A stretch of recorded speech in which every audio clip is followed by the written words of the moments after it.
I'm out here picking the flowers off the basil, you know, so they can keep leafing out. And check what I see. You see my little friend in there?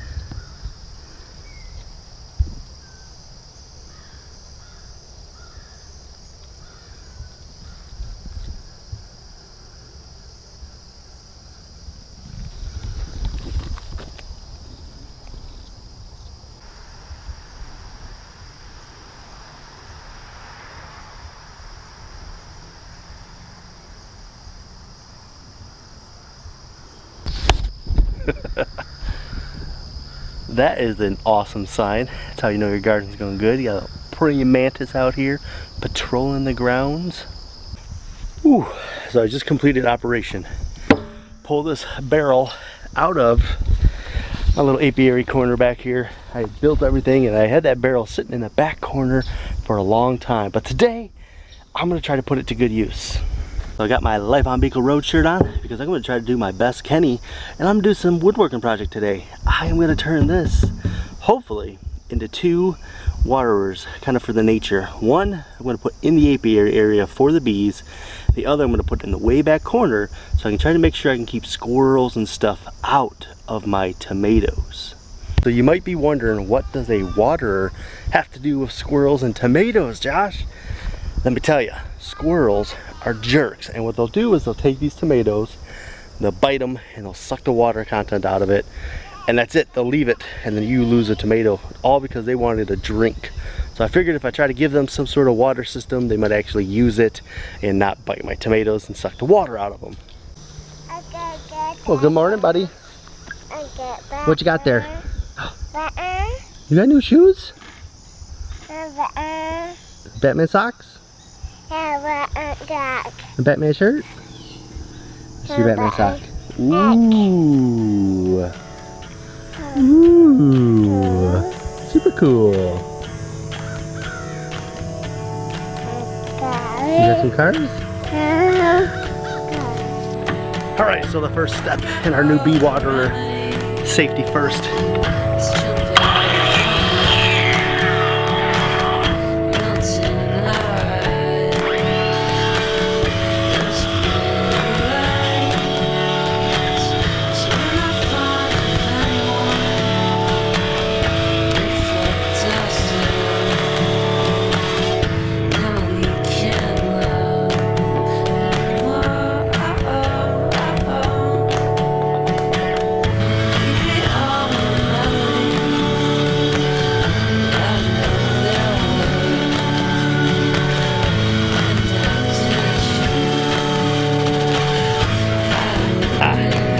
Very precise with it. Really, I'm just trying to cut the second half as best I can. See how it works out.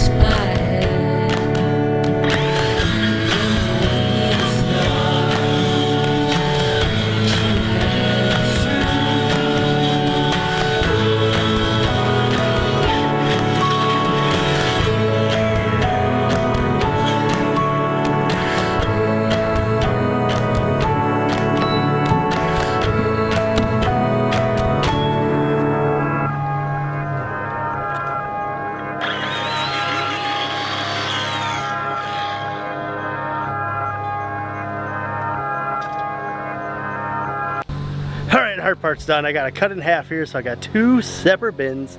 Now I'm going to go cut the stuff I need to make my framework. I'm going to make a top level and then like a bottom level. And I'm going to kind of trim off the top, and I'm going to fill it with rocks and water. It should make a nice little waterer for the bees. Hopefully they will enjoy it and actually use it. Now you can see I cut it in half long ways here. You see the 2 plugs at the end there. I did that on purpose because I want to be able to save those 2 plugs in case I decide to change this and do something different with it, or even just expand it and be able to use that as a water drainage. So there's a system to the madness sometimes. Well, I got a little crazy building the frames. I forgot to tell you guys how I was planning on doing this. Hi, buddy. You here to help? Yeah, all right. So here is like my bottom frame, right? And it's just 2x4s, the distance and the width of my barrel. And then I put 2 2x4s across on the bottom. You can see they actually have a gap right here, so they're flat against the bottom. And that is to be the base thing for it. So I'm gonna lay it flat like this.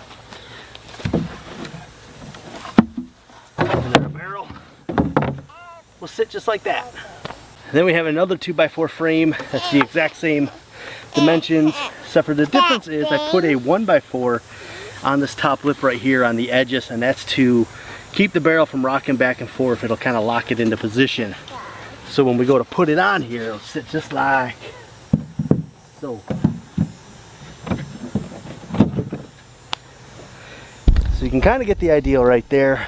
Now all I got to do is put on some legs on the outside to hold it all square and level, and then we're actually going to be done. I'm going to fill this with rocks, throw some water in it, and it should be a nice little waterer for the bees.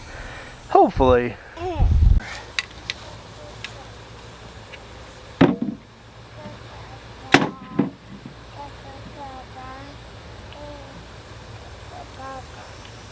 What's up, bud?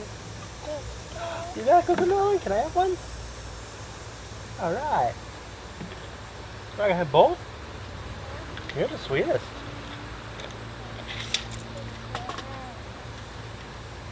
Oh, this thing's actually going pretty quickly. You can see right now I got my legs all cut, getting ready to attach them to that, and I'm kind of rushing through this because it's sort of late at night. And guys, guess what? Oh yeah, so I came home because the kids and I and the wife, the family and I were out, and I saw something out in my garden, and I just decided, you know, I'm gonna stick a trap out here, and of course caught me a little groundhog, a little sucker.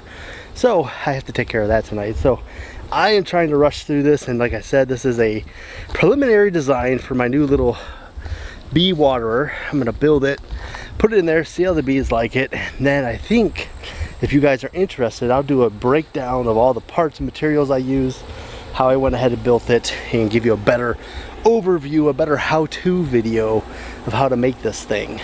So far, it's all going pretty well, so that should be easy to do.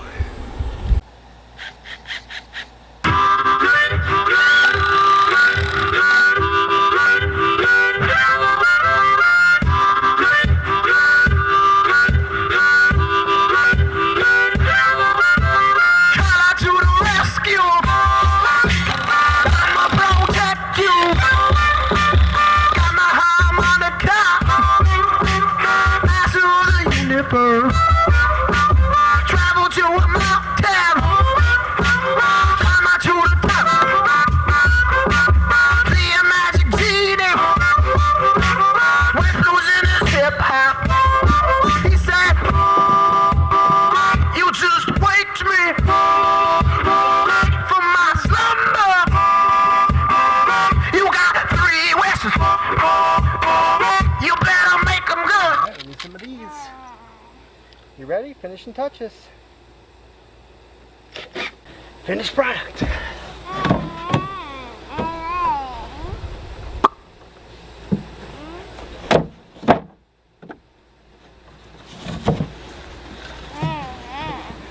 Now that turned out to be one snazzy, handsome little water dish right there. This could be very useful anywhere. You could use this as a water and trout for larger animals if you wanted to. This is why anytime you see one of these food grade barrels, you should snatch that thing up. Oh, you need some help? What do you want? Close or open? Close? Alright.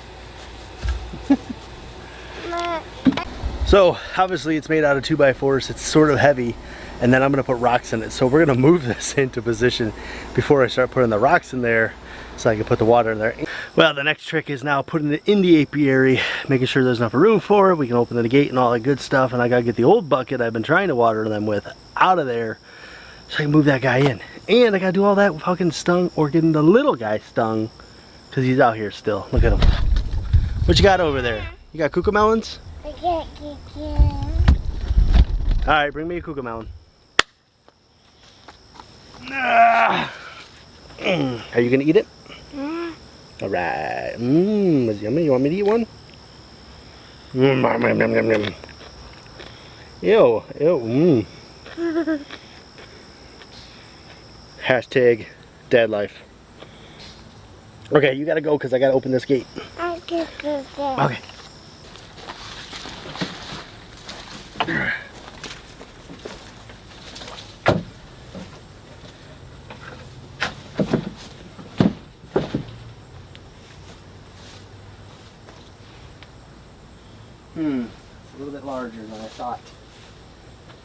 But for now, we're gonna put this bucket in here, and you can see it's pretty big. It takes up a lot of space in this apiary, so that's not very great, but still gonna make it. Hey, oh, back up! Can't go in the bee yard. So I'm gonna fill it with rocks, fill it with water. Hopefully, this will start attracting them. Hopefully, there'll be enough water to actually come over here and be interested in drink water. Then we can work on making this into a system that can sort of circulate water through.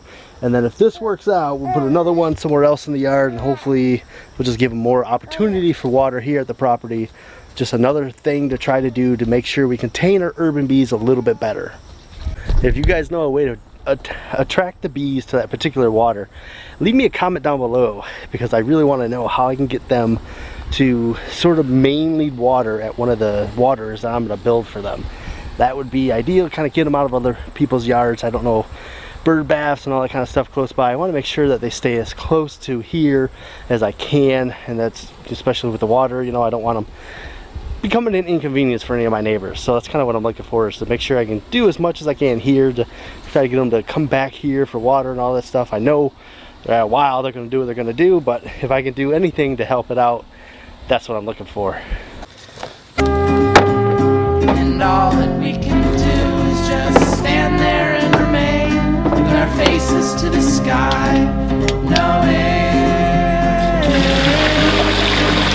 we may rain.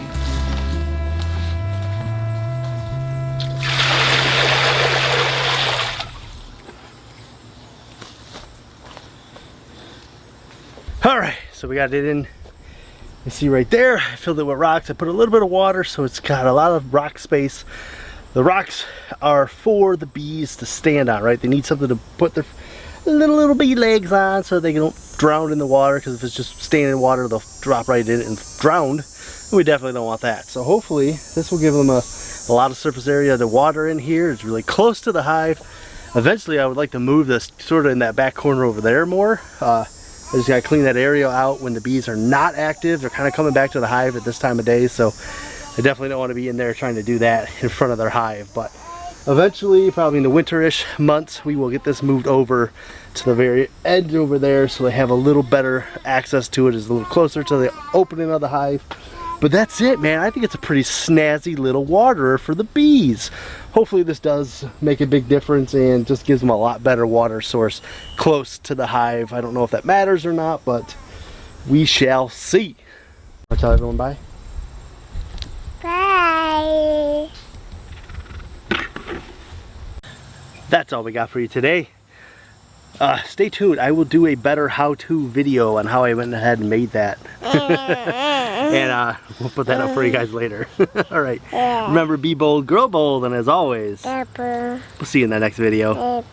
Bye! He's off.